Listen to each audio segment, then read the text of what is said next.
চলে যান।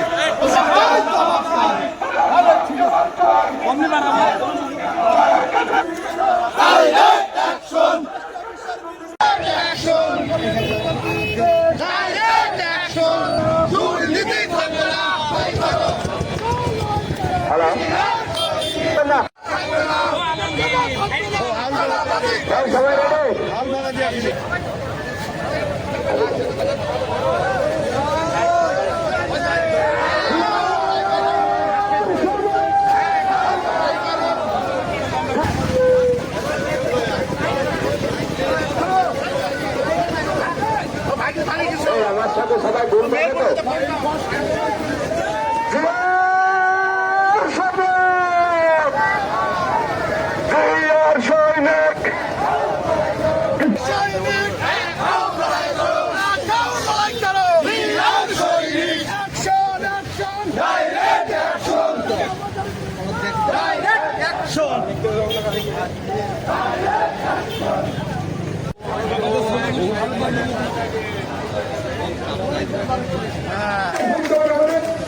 আমি সকল অফিসারদের সকল অফিসে আমি বলতে চাচ্ছি, আপনারা যদি মনে করেন আমার মতন দু একটা বিএনপি চামচার সাথে আপনার খাতির রেখে আপনি দুর্নীতি করতে পারবেন, আপনি ভুলে যান আজকের এই বাংলাদেশ 18 কোটি মানুষের হৃদয়ের স্পন্দন, বাংলাদেশের জনগণের নেতা জননেতা জনাব তারেক রহমান প্রধানমন্ত্রী গত বিগত দিনে যা করেছেন সেই তার বাংলাদেশে হবে না, হবে না, হবে না।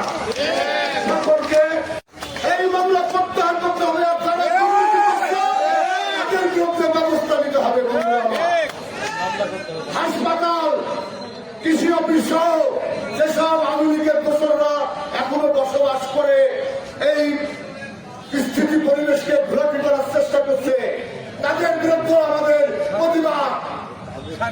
দুর্নীতি, চাঁদাবাজ এগুলার উৎপাদনের জন্য আমরা এই সংগ্রাম, এই আন্দোলনের মধ্য দিয়ে আমাদের দেশের আমাদের প্রিয় নেতা